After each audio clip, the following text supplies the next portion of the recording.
Hello student. तो आज की इस वीडियो में हम ये देखेंगे कि इलेक्ट्रिक डाइपोल क्या होता है और उस डाइपोल के सराउंडिंग किसी पॉइंट पर कितनी इलेक्ट्रिक फील्ड इंटेंसिटी होती है। तो आइए वीडियो को स्टार्ट करते हैं हम और देखते हैं इलेक्ट्रिक डाइपोल होता क्या है हमारे पास। तो हम यहाँ हेडिंग लगाएंगे इलेक्ट्रिक डाइपोल। Electric dipole. तो अभी तक हमने जो वीडियो अपलोड किए हैं उनमें हमें ये पढ़ा है कि हम किसी भी एक पॉइंट चार्ज के through electric field intensity find out कर सकते हैं। जैसे कि हमने ये कोई एक पॉइंट चार्ज लिया, पॉजिटिव या नेगेटिव, और इसके सराउंडिंग हम इस पॉइंट पर हम क्या फाइंड आउट करना चाहते हैं, इलेक्ट्रिक फील्ड इंटेंसिटी, जिसके थ्रू हमने फॉर्मूला भी ड्राइव किया था। क्या था? 1/4 pi epsilon nought q upon r square.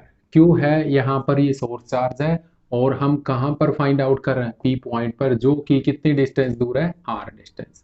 ये तो हमने एक सिंगल चार्ज के लिए देखा था।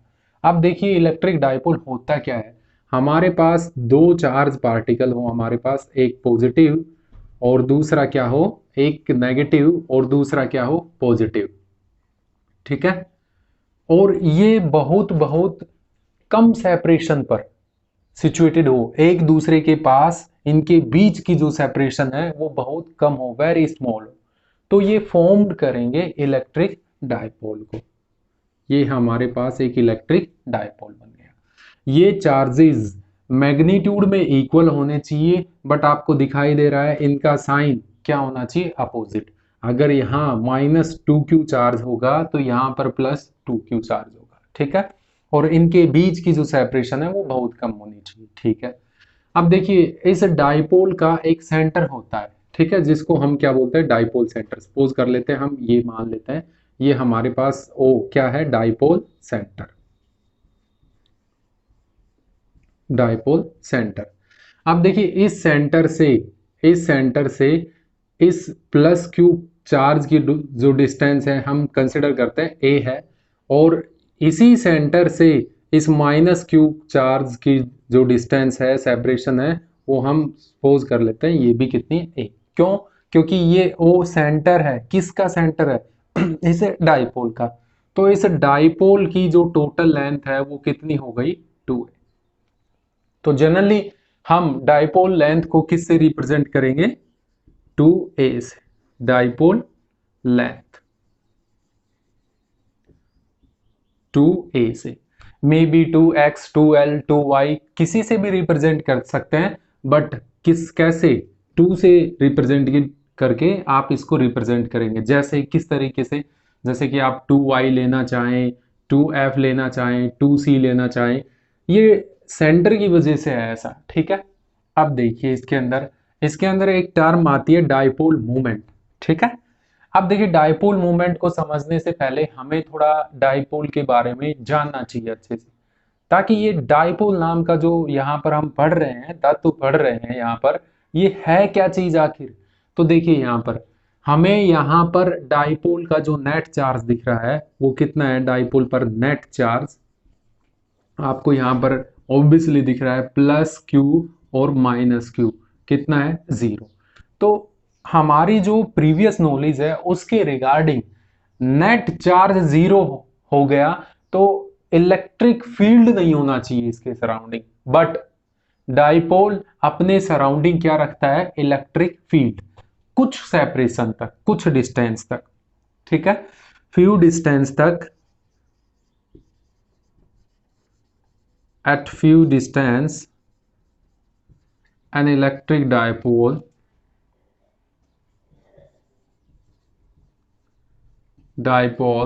have electric field। अब देखिए यहाँ पर ये डिस्टेंस अप्रोक्सीमेट कितनी मानी जाती है? देखिए अगर कोई पॉइंट हम सपोज कर लेते हैं r डिस्टेंस दूर है इससे, और हम चेक करना चाहते हैं कि वहां इलेक्ट्रिक फील्ड है या नहीं, तो वो r जो डिस्टेंस है वो ग्रेटर नहीं होनी चाहिए इसकी डाइपोल लेंथ से। r है वो ग्रेटर नहीं होनी चाहिए डाइपोल लेंथ से। हम ऐसा कंसिडर करते हैं, यहाँ पर हमने ऐसा देखा कि अगर हम इसके सराउंडिंग कहीं पर भी एक पॉइंट लेते हैं और उसकी जो लेंथ है, पॉइंट की जो सेपरेशन है डाइपोल से, वो 2a से डाइपोल लेंथ से ग्रेटर है, तो वहां पर इलेक्ट्रिक फील्ड क्या होता है, जीरो। मतलब इसका जो इलेक्ट्रिक फील्ड और इसका जो इलेक्ट्रिक फील्ड है, दोनों चार्जेस का, नेगेटिव और पॉजिटिव का, एक दूसरे को कंप्लीटली क्या कर लेते हैं, लगभग बैलेंस कर लेते हैं। ठीक है। अब उसके बाद एक टर्म आती है इसके अंदर, डाइपोल लेंथ। हमें अच्छे तरीके से समझनी है। याद रखिए बेटा, डाइपोल का सेंटर, सभी जो डिस्टेंस मेजर की जाएंगी डाइपोल के सेंटर से, और डाइपोल का जो लेंथ है वो कितना है, किससे रिप्रेजेंटेड करेंगे हम, 2a से। ठीक है। और डाइपोल क्या है, दो equal charges but opposite in size, sign. ठीक है, अपोजिट इन साइन, उनको हम सेपरेटेड करेंगे वेरी स्मॉल डिस्टेंस पर, तो वो कंसिस्ट करेंगे किसको, इलेक्ट्रिक डाइपोल को। ठीक है। अब देखते हैं हम इसकी एक term, electric dipole movement. Electric dipole movement, तो इलेक्ट्रिक डाइपोल मूवमेंट को रिप्रेजेंट किया जाता है P से, और ये एक वेक्टर क्वांटिटी है। तो ये क्या चीज होती है, एक्चुअली में डाइपोल की स्ट्रेंथ ही होती है electric dipole movement, strength of dipole.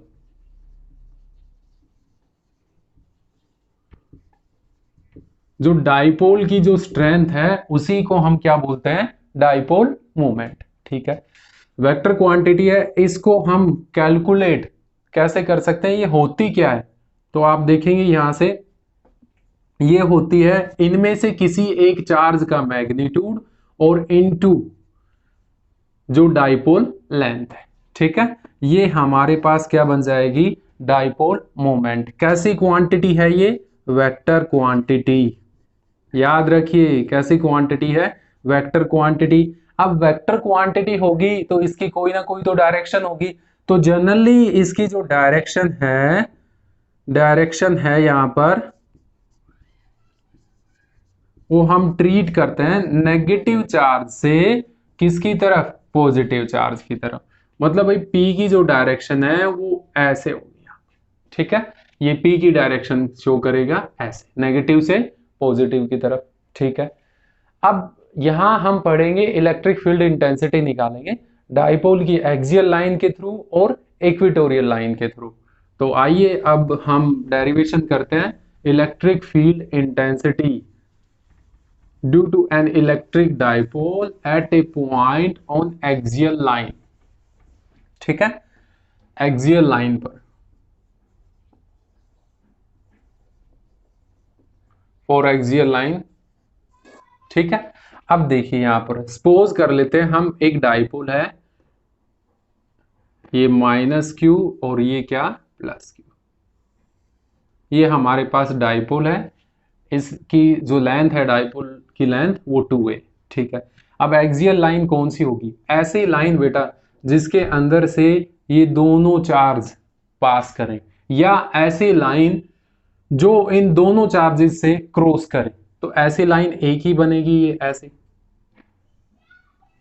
इसी को हम क्या बोलेंगे, एक्सियल लाइन, किसकी, डाइपोल की। ठीक है। इस पर कहीं पर भी हमें electric field intensity find out करनी है किसी एक पॉइंट पर।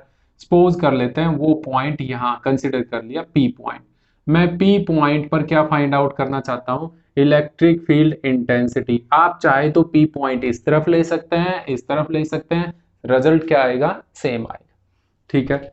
ये हमारे पास सपोज कर लिया इसका डाइपोल मूवमेंट कितना है P, और ये इसका क्या है, सेंटर O, इसका क्या है, सेंटर। तो कंसिडर कर लेते हैं ये पॉइंट कितनी डिस्टेंस पर है, r डिस्टेंस पर, कहां से, डाइपोल के सेंटर से। तो याद कीजिए मैंने बताया था कि जो सभी डिस्टेंस हैं वो डाइपोल के किससे मेजर की जाएंगी, सेंटर से, r डिस्टेंस पर। तो अब देखिए यहां पर जो डाइपोल लेंथ है, यहां पर डाइपोल लेंथ वो कितनी है, 2a। तो इसका मतलब ये लेंथ कितनी है, a, और ये लेंथ कितनी है, a। तो इसका मतलब यहां से +q चार्ज से ये P कितनी डिस्टेंस पर है, r - a। भी बिल्कुल सिंपली है, ये डिस्टेंस कितनी है, a। यहां से यहां तक ये A है, ठीक है, और यहां से यहां तक ये टोटल कितनी है R, ठीक है।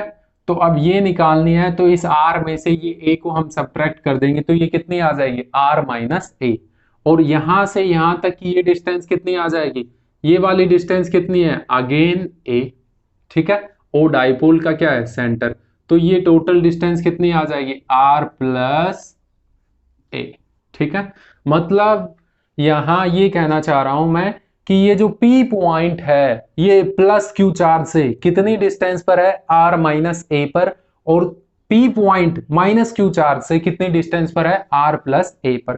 तो ऐसा हम क्यों कर रहे हैं, तो देखिए हमारे पास जो फॉर्मूला हमने पढ़ रखा है E किसके is equal to 1/4 pi epsilon nought Q upon R square, या इसको आप लिख सकते हैं K Q upon R square. ये हम electric field intensity find out करते हैं फॉर ए सिंगल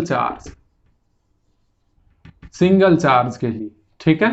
तो अब हम कैसे ट्रीट कर लेते हैं, इस चार्ज के लिए अलग इलेक्ट्रिक फील्ड इंटेंसिटी निकाल लेते हैं, इस चार्ज के लिए अलग इलेक्ट्रिक फील्ड इंटेंसिटी निकाल लेते हैं। तो सबसे पहले मैं करता हूं फॉर प्लस क्यू चार्ज के लिए कंसिडर कर लिया कितनी होगी E1, ठीक है। तो अब देख लेते हैं ये E1 क्या होगी और किस डायरेक्शन में होगी। तो प्लस क्यू चार्ज से, प्लस से क्या होती है आउटवर्ड, तो यहां जो इलेक्ट्रिक फील्ड इंटेंसिटी की डायरेक्शन कुछ ऐसे होगी, ये E1 हो गई हमारे पास, ठीक है। वैल्यू क्या होगी, कोई सी भी टर्म आप यूज कर सकते हो, सिंगल चार्ज के थ्रू हमने कैलकुलेट कर रखा है, तो क्या हो जाएगा K, Q की वैल्यू कितनी है small q divided by R की जगह क्या है बेटा, यहां ध्यान से देखिए R माइनस A, तो R माइनस A का क्या होल स्क्वायर, ठीक है। इसी तरीके से फॉर माइनस क्यू चार्ज, किसके लिए electric field intensity minus Q charge के लिए, तो सपोज कर लेते हैं वो E2। अब देखिए माइनस क्यू चार्ज के लिए इसी लाइन के अलोंग होगी, ठीक है। कैसे होगी इनवर्ड, ठीक है, चार्ज के अंदर, तो वो इस तरह हो जाएगी, ये हो जाएगी हमारे पास E2, याद रखिए यहां पर ये E2 हो जाएगी। तो E2 कितनी हो जाएगी, फिर से वही formula K into Q divided by R square, Q की जगह ये क्या आएगा small q, K small q divided by R कितनी है यहां से और यहां तक कितनी है R प्लस A का होल स्क्वायर, ठीक है। अब देखिए एक इलेक्ट्रिक फील्ड इंटेंसिटी ऐसे है और एक इलेक्ट्रिक फील्ड इंटेंसिटी ऐसे है, ठीक है। दोनों एक ही लाइन पर एक्ट कर रही हैं बट अपोजिट इन डायरेक्शन, तो हम इनको सिंपली क्या कर सकते हैं, ऐड कर सकते हैं वेक्टर के तरीके से। एक को हम पॉजिटिव लेंगे और दूसरे को क्या लेंगे हम नेगेटिव, ठीक है। तो मैं प्लस E वाली इलेक्ट्रिक फील्ड इंटेंसिटी को पॉजिटिव लेता हूं, और जो ये यहां पर E2 वाली है, E1 वाली इलेक्ट्रिक फील्ड इंटेंसिटी को पॉजिटिव और E2 वाली है उसको नेगेटिव, ठीक है। तो जो नेट इलेक्ट्रिक फील्ड आएगा इंटेंसिटी वो इन दोनों का क्या आएगा सम, ठीक है। तो E1 में से हम किसको सब्ट्रैक्ट कर देंगे E2, तो net electric field intensity, net E कितना आ जाएगा E1 माइनस E2, तो नेट E किसके इज इक्वल टू आ जाएगी, वैल्यू पुट करते हैं। E1 की वैल्यू कितनी है K Q upon R minus A का whole square minus K Q divided by R plus A का होल स्क्वायर।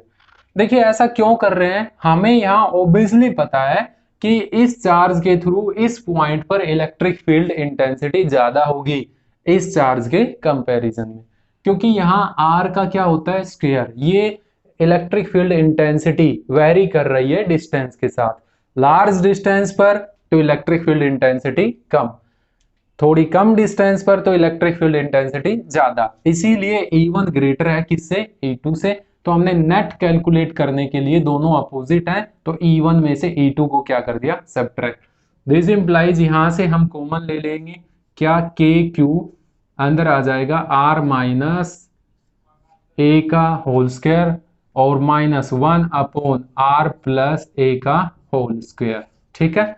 अब इसको हम सोल्व करते हैं, तो मैं इस साइड ये थोड़ी सी रफ कर देता हूं, तो देखिए यहां पर, अब इसको हम सोल्व करते हैं तो एलसीएम लेते हैं हम, ठीक है, के क्यू एलसीएम लेते हैं तो एलसीएम आ जाएगा आर माइनस ए का whole square into r plus a का होल स्क्वायर। अब इसको सोल्व करेंगे तो यहाँ आर प्लस ए का whole square minus r minus a का होल स्क्वायर, ब्रैकेट क्लोज। तो अब इसको सोल्व करेंगे तो आर का स्क्वायर, ठीक है, आर का स्क्वायर प्लस ए का स्क्वायर प्लस 2ar, और उस साइड ए का स्क्वायर बी का स्क्वायर माइनस 2ab, तो इसका मतलब आर का स्क्वायर ए का square minus 2ar, but minus sign यहाँ पर प्रेजेंट है, तो जो टर्म प्लस की हैं वो माइनस की हो जाएंगी और जो माइनस की हैं वो प्लस की।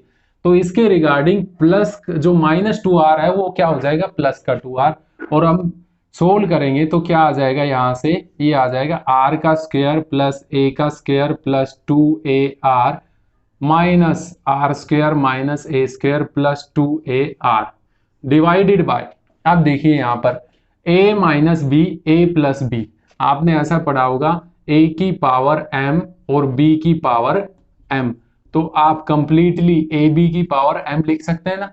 तो इसी तरीके से इसको और इसको मल्टीप्लाई करके उसका क्या कर सकता हूं मैं, होल स्क्वायर। तो इसको मल्टीप्लीकेशन करेंगे तो r का स्क्वायर माइनस a का स्क्वायर और उसका क्या हो जाएगा, होल स्क्वायर।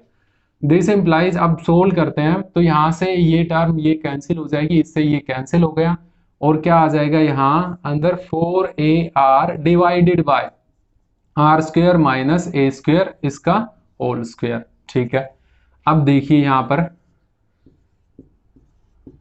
अब देखिए यहां पर इसको मैं कुछ ऐसे लिख सकता हूं ध्यान से, के 2k इंटू 2qr, ठीक है, 4 को 2 मल्टीप्लाई 2 लिख सकता हूं, और नीचे क्या है हमारे पास r square minus a square और उसका होल स्क्वायर। तो ये टर्म क्या बन रही है, याद करो बेटा, क्या बताया था हमने, डाइपोल मोमेंट। तो this implies 2kp divided by r square minus a square और उसका whole square when r much greater than a. भी मतलब जब वो पॉइंट, जिस पॉइंट पर हम कैलकुलेट कर रहे थे, वो पॉइंट पी पॉइंट इस ए से काफी लार्ज डिस्टेंस पर हो, ठीक है, लार्ज डिस्टेंस पर हो, कहने का मतलब ये है तब ए को हम क्या कर सकते हैं, नेगलेक्ट कर सकते हैं।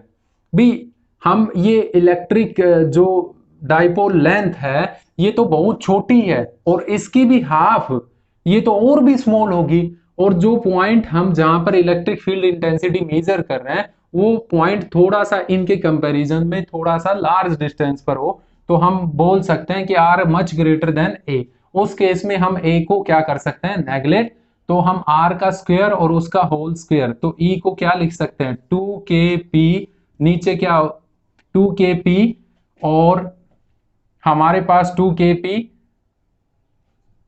r, 2kp r, नीचे क्या हो जाएगी r की पावर 4, ठीक है, 2kp r नीचे क्या हो जाएगा r की पावर 4, एक r से इसकी एक पावर कैंसिल हो जाएगी, तो इसका मतलब 2kp डिवाइडेड बाय r की power 3। This implies electric field intensity 2kp divided by r cube, ठीक है। तो आप जल्दी से इसको नोट कर लीजिए। तो अब देखते हैं वेक्टर फॉर्म में, अगर हमें वेक्टर फॉर्म बतानी है, क्योंकि electric field intensity vector form में है, वेक्टर क्वांटिटी है इन वेक्टर्स, ठीक है। तो देखिए ई वेक्टर क्या हो जाएगा, यहां से 2kp vector divided by r cube, मतलब ये r वेक्टर मान लेंगे हम, ठीक है, ये कंप्लीटली यहां से उस पॉइंट तक उसका मैग्नीट्यूड, तो जनरली हम इसको किससे डिनोट कर लिया, r क्यूब से, ठीक है। तो अब देखिए इसकी डायरेक्शन क्या होगी, सपोज कर लेते हैं ये वो P पॉइंट था, E1 ऐसे थी, E2 ऐसे थी, तो अब देखिए E1 ग्रेटर थी और E2 क्या थी, स्मॉलर, तो किस साइड के अलोंग होगी, उसी साइड होगी नेट इलेक्ट्रिक फील्ड इंटेंसिटी, और ये कौन सी साइड है, P की साइड, मतलब डाइपोल मूवमेंट की डायरेक्शन में, तो डायरेक्शन किसके अलोंग होगी, अलोंग P, ठीक है। आप जल्दी से इसको नोट कर लीजिए, इस रिजल्ट को, स्केलर पार्ट को भी और वेक्टर पार्ट को। अब इसका हम नेक्स्ट पार्ट देखते हैं, electric field intensity on equatorial line. भी इक्वेटोरियल लाइन पर किसी भी पॉइंट पर इलेक्ट्रिक फील्ड इंटेंसिटी कितनी होगी वो फाइंड आउट करेंगे हम। ठीक है, काफी इंपॉर्टेंट है, बोर्ड के अंदर हर बार पूछा जाता है इनमें से एक क्वेश्चन, 2 मार्क्स में या 3 मार्क्स में। तो आप इनको ध्यान से समझिए अच्छे तरीके से। फॉर इक्वेटोरियल लाइन, तो मैं कंप्लीट नहीं लिख रहा हूं यहां पर, electric field intensity at a point on equatorial line due to an electric dipole for equatorial line, मतलब पॉइंट किस पे प्रेजेंट हो, इक्वेटोरियल लाइन पे। तो अब देखिए इक्वेटोरियल लाइन क्या होती है। तो सबसे पहले हम एक डाइपोल बनाते हैं, ये एक डाइपोल बनाया, ये -q और ये क्या +q। ठीक है, अब देखिए यहां पर डायरेक्शन ऐसे हो गई डाइपोल मूवमेंट की। ठीक है, ये इसका सपोज कर लिया हमने क्या है, सेंटर O। ठीक है, अब देखिए इक्वेटोरियल लाइन वो होगी जो इस P पर क्या हो, परपेंडिकुलर, और कहां से क्रॉस करती हो, O से। तो ऐसी कितनी लाइनें हो सकती हैं, आपको ये लग रहा होगा कि ऐसे एक ही लाइन, बट आप सोचिए यहां पर ऐसे एक प्लेन बनेगा जिसको हम इक्वेटोरियल प्लेन बोलेंगे, और उसमें इनफाइनाइट लाइनें हो सकती हैं, ऐसे भी ऐसे भी ऐसे भी, किसी भी तरीके से, ऐसे भी जो O से क्रॉस करेंगी और परपेंडिकुलर होंगी किस पर, P पर। तो हमने सपोज कर लिया ये एक लाइन है, ठीक है, इक्वेटोरियल लाइन, और इस पर कहीं भी हम एक पॉइंट सपोज कर लेंगे, सपोज कर लिया ये P पॉइंट है। ठीक है, यहां पर हमें electric field intensity find out करनी है, और ये O से कितनी डिस्टेंस पर है, R डिस्टेंस पर। ठीक है, ये डिस्टेंस आपको पता है A है, ये डिस्टेंस आपको पता है A है, because that it's dipole length which is denoted by the 2A। ठीक है, ये डिस्टेंस हम फाइंड आउट करते हैं। ठीक है, P की -q से और +q से। तो देखिए ये A ये R, ये एक राइट एंगल ट्रायंगल बन रही है, तो ये कितनी हो जाएगी, √r² + a², और ये भी कितनी हो जाएगी, ये भी A है, √r² + a²।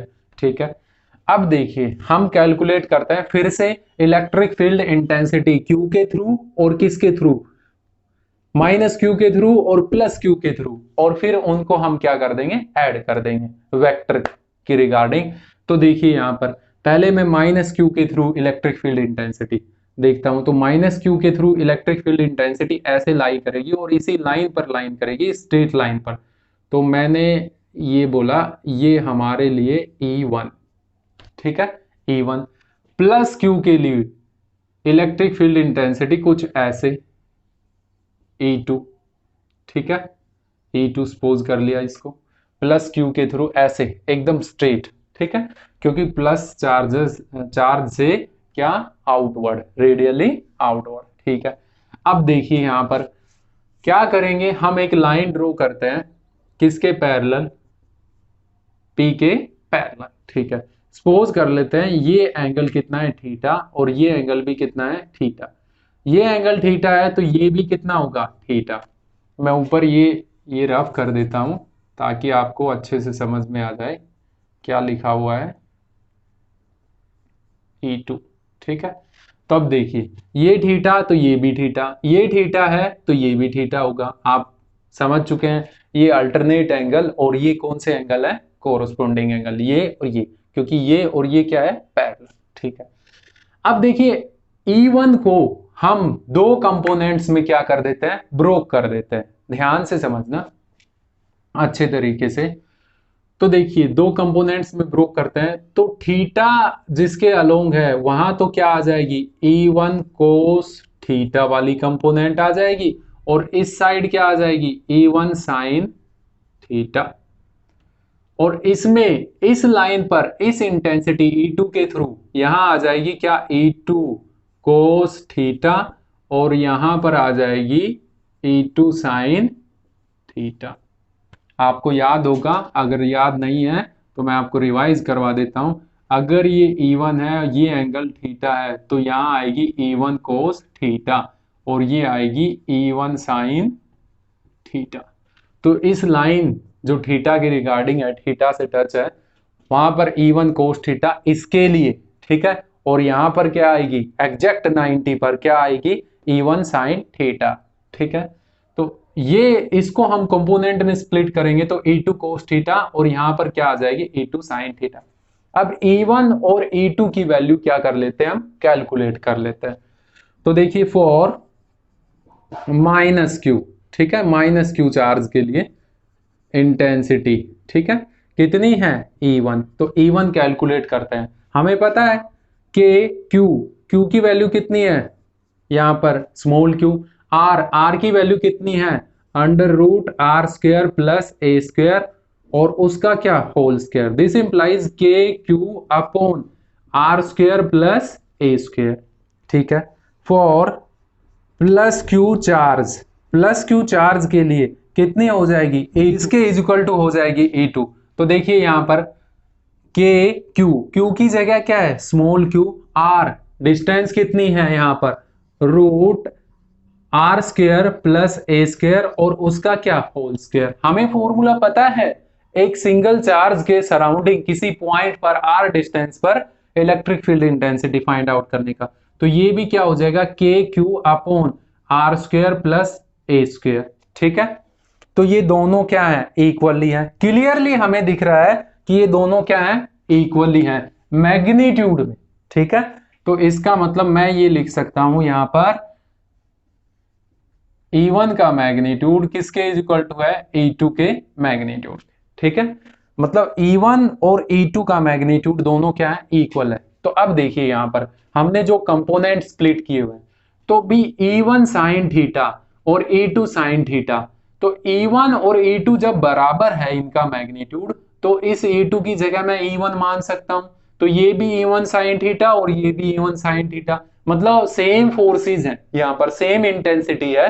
तो एक दूसरे को क्या कर लेंगी, ये बैलेंस कर लेंगी, कैंसिल आउट। तो मतलब इनके थ्रू E1 और E1 sine theta and E2 sine theta cancel out,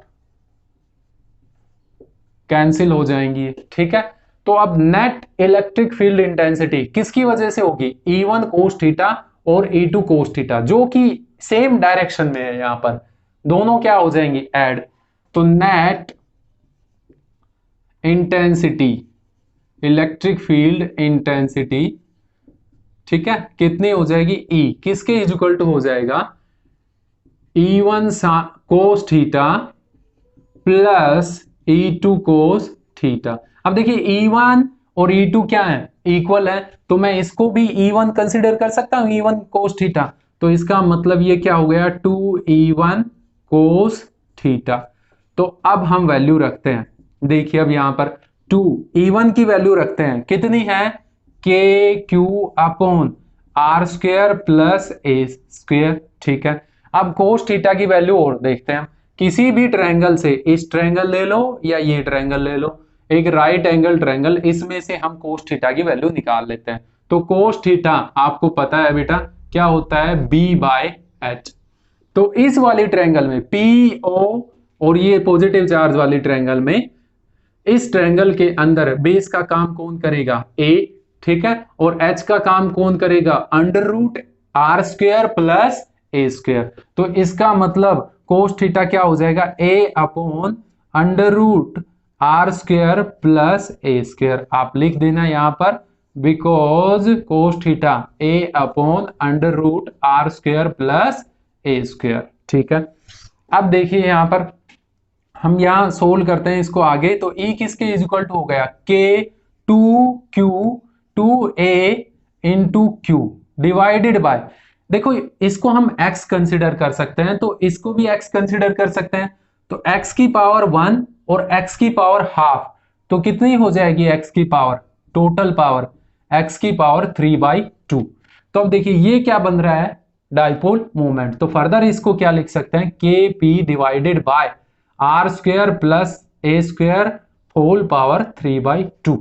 फिर से अब केस लेंगे वहन आर मच ग्रेटर देन किससे, ए से, then we neglect we neglect किसको, ए को। ठीक है, तो क्या आ जाएगा यहां से, ई किसके इज इक्वल टू आ जाएगा, आर का स्क्वायर, और उसकी पावर कितनी है बेटा 3/2। तो ये 2 से ये 2 कैंसिल हो जाएगा और आर की पावर कितनी आ जाएगी 3। तो ई किसके इज इक्वल टू आ गया के पी अपॉन आर की पावर 3। ये तो किस में हो गया, स्केलर फॉर्म में। आप देख रहे हैं यहां पर एक्सियल लाइन में यहां पर 2kp आया था।